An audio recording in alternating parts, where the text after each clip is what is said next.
Hi, everyone. My name is Grace Stensland, and I'm a student and a peer career advisor here at the Green Center. And today I'm here with Eunji Han, a University of Rochester alumna and current director of campaign management with Effectv.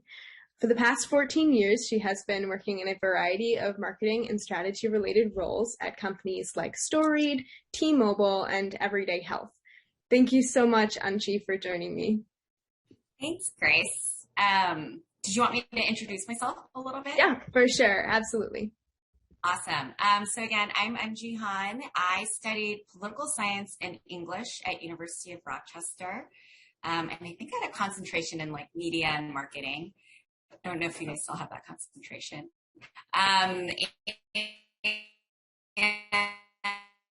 Definitely some student groups from the Campus Times. I was in Kappa Delta sorority, volunteered at the theater, took voice lessons at Eastman. So really enjoyed my time at Rochester. After college, I moved to New York City and started working in advertising at a company that I had actually interned at as a junior at U of R. And then fast forward 4 to 5 years, I also decided to get my MBA, which I did at NYU Stern. So that is a little bit about me. That's awesome. Seems like you've had a lot on your journey that you've been able to accomplish. Yeah, it's been a very unique journey for me, for sure. Mm-hmm. All right, so I'm going to start doing a 5, 4, 3, 2, 1 kind of style questions, and then you answer as you see fit. So to begin, what are the top 5 key skills that you think a person needs for a career in marketing, strategy, and business? Yeah.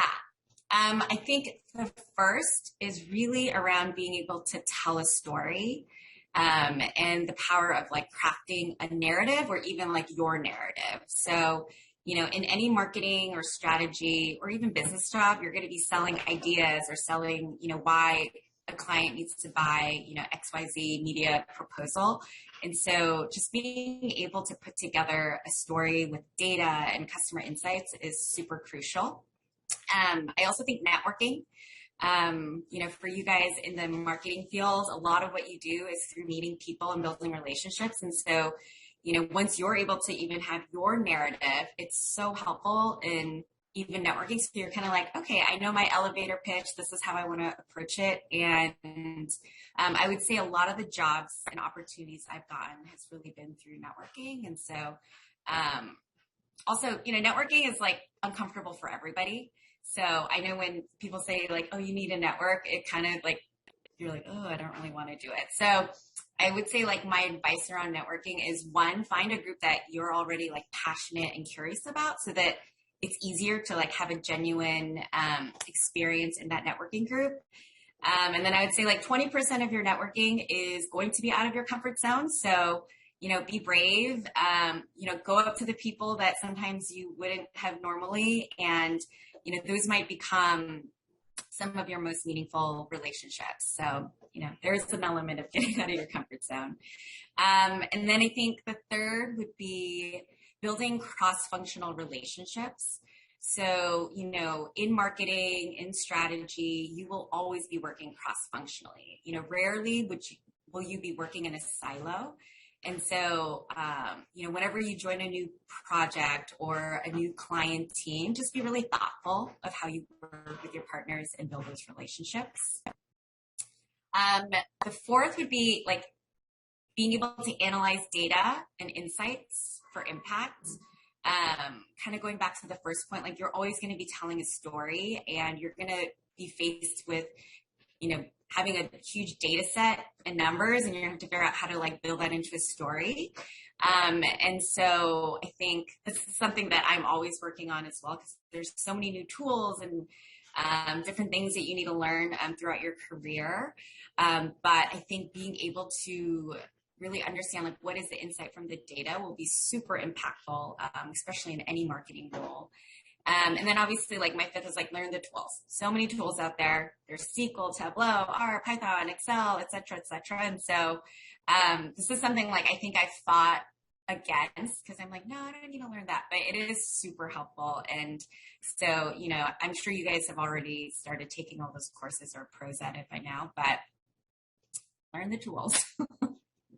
Yeah, our motto at the Green Center is get curious, try stuff out, tell your story, and what's the fourth one? Talk to people. And so I'm like, that's exactly what you just hit on. So that's perfect. Awesome. So you've had a lot of experience within your own field. Obviously you've done it very successfully. What are 4 campaigns, initiatives, projects, whatever you refer to them as, that you've enjoyed working on or that you are in generally like proud of? Yeah. I think one of them is when I was working at an innovation team where we were working on something that T-Mobile coined as like uncarrier moves. And so essentially they were these kind of marketing campaigns we did to really like listen to the customer and change a broken industry, which was telecom. And so, my team, we launched, in the time that I was there, 4 to 5 of these and carrier moves, and they are really big company-wide initiatives. And so that was probably, one of the highlights of my time at T-Mobile. Another, I guess, initiative or project that I got to be a part of at T-Mobile was I was on the board of our Women's Leadership Network, and I got asked to lead one of our yearly summits. So every year we have a summit for the entire company, and so I got to build a program. We really focused on, this idea of resilience and the resilience it takes for, women and, BIPOC women to be successful in their careers. And so got to lead that. And that was a super highlight of my career. And so I encourage, everybody as they go into their, new jobs to get involved into your employee network groups. Find something that you're passionate about, expand your network. So that was a huge highlight for me. I also spent a bunch of time in tech startups in New York. And as you guys know, hackathons are like a thing at every tech startup. And so I always encourage, even if you're in the marketing function, you're not in the product or engineering, function, join a hackathon. You're going to learn so much about, how to work cross-functionally. A lot of times they're not even real products that you sell for. I was just talking to an old coworker, and his last hackathon, they figured out how to indicate if the bathroom was open or not. And that was and it won the competition because there was always a line for the bathroom. That's so funny. That's so cool. So I always encourage, do the hackathons. It's a great experience. And then I think for me, just in my career, I've had, the honor of being able to lead teams, and, I've run teams as small as 2 up to organizations of 400 people. And I think just being able to lead teams and really be a part of people's careers has been a huge highlight in my career. That is very, very impressive. I can't even imagine having 400 people under you and managing all of that. That must be hectic sometimes. It is. I mean, you have managers, you have a process, and but I think, it's a skill that you learn as you go from an individual contributor to a manager, and etc. And there definitely bumps in that road, but it's been a really fun part of my career. That's awesome. All right. So on to the more fun questions. What are 3 ways that you see or predict that the industry will be changing in the next few years? Yeah. So a little bit more speculative of a question. Yes. And I'm I hope I wish I thought of some more out of the box stuff, but I think the one thing, especially for those, who are very much gung-ho, I'm going to do marketing. I think the customer experience and the customer journey that really used to live under marketing is now living under all functions. And so, I think it's an interesting shift of how then kind of everyone has to become a marketer in their own role. And so I think that's going to be an interesting kind of inflection point for people in marketing, but also it means that you get to kind of work across the organization and really lead a lot of what happens, for the customer. I think the other thing that we've seen with COVID is that it's really accelerated like the digital marketplace. So, consumers are, online, companies need to be online, and that's going to shift consumer behavior. I know personally for companies that were kind of like, oh, we're like going to get into digital eventually. Like COVID was like, oh my God, I have to be there because there's no retail for customers to come into. And then even for, my friends who run like e-commerce companies, how they were able to predict consumer behavior has shifted so vastly that a lot of companies right now are kind of like, I think this is going to happen. So I think there's going to be a lot of interesting like products or, analytical tools that come out of the fact that like our marketplace has shifted. And so I think that'll be interesting. And then obviously like automation, AI, and data is just kind of everywhere. One, in getting rid of like redundant tasks. So that's like a good thing for all of us. There's like really not going to be like order entry type positions. But at the same time, there will be for some industries, I'm sure, but like I think automation and AI will be able to solve a lot of that. And then that means like as marketers, like what we're going to be doing is really around data. And I think marketing will become a very data driven function, which, when I graduated college, I don't know, it was like 15 years ago, maybe 20 years ago. It was very much still like a creative and how do we put together these, ideas and plans. And now it's very much like, hey, you got to understand what data is driving consumer behavior. So I think marketing itself has shifted a lot. Do you think that with the rise of AI taking some of those like data entry kind of positions, do you think that entry-level jobs will shift in the industry too?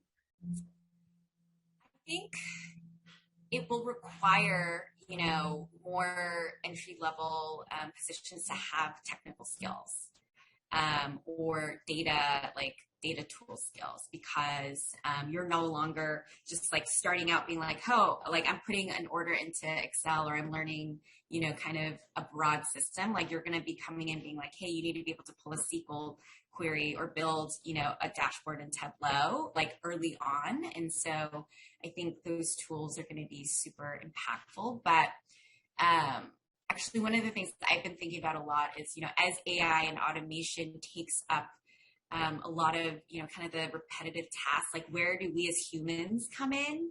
And I actually think content is going to be where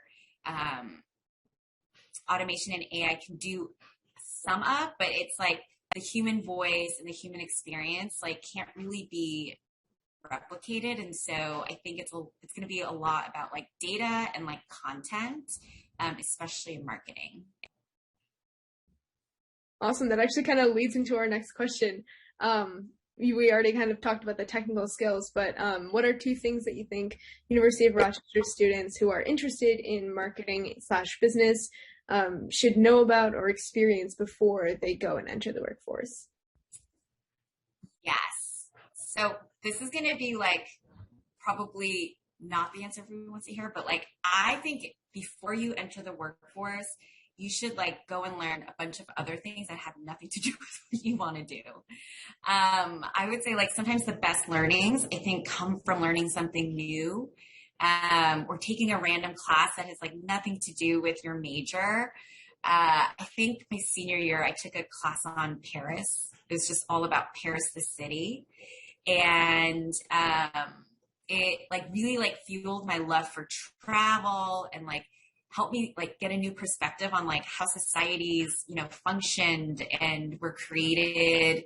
And so like I still remember that class, and not that I think it, guided me in like marketing by any like means, but I think it helped me like have a big perspective. And I think marketing is all about having a perspective and being able to like draw in different ideas and then kind of, being able to sell that to a consumer. And so, like just get out of your comfort zone, learn something new, be open to new perspectives. I think, being inclusive is a super important, aspect of marketing that I think we're seeing now. And definitely like the younger generations are, really demanding of corporations to be inclusive. And so, I think as a marketer, it's super important to, yes, you need to understand who your target audience is. Like you have to understand, how your customers like to purchase and how they like to be served. But also like you have to understand like, well, okay, what do other customers like? Like what is the landscape? And so just having an open mind to different things. So, try out internships that you would normally, like wanted. Granted, I know like internships, like maybe that's not the best advice, but I think like being able to do a bunch of different things is interesting. I think like sophomore year, I had 4 different internships that summer, and I was like working for a politician, a radio station, and like something like an event like planning company, just because I was like, I don't know what I want to do. And so I think, being able to dabble in all the things you're interested in, especially before you enter the workforce, is super important. Yeah, I feel like a lot of students right now with like COVID shutting a lot of internships and like opportunities down or having remote work makes it a lot more difficult to figure out what you want to do. And I think that's going to be a trend come this summer that a lot of students are going to be finding out, really where they want to be headed. And I think that's really good. And so my last question is, what is one final piece of advice that you have for U of R students? One word of wisdom. I don't actually know if you guys can do this, so maybe it's not the best advice, but I was going to say go abroad. I think I only went abroad a semester, and I had friends who went like for a year, and looking back, I'm like, man, I wish I went abroad. But if you can't go abroad, because of COVID, make sure that you prioritize, being adventurous, taking risks, getting outside of your comfort zone. And definitely the abroad program at U of R was amazing. But another piece of wisdom I would say is just be kind to yourself. As you said, like, I think a lot of people are asking, like, what should I be doing? Who do I need to be when I grow up? And I will tell you that is a question you're going to be asking like every year of your life. And so, you don't have to, like your career can be a very windy road and it doesn't have to be linear. And so just be kind to yourself, like explore new things, and know that like, it's a journey. It's not, a destination. And so like, enjoy the journey that you get to go on, as you enter the workforce. That's a very beautiful mindset. Well, that was my final question. So thank you so much for joining me, and I hope you have a great rest of your day. Thanks so much, Grace. All right. Bye.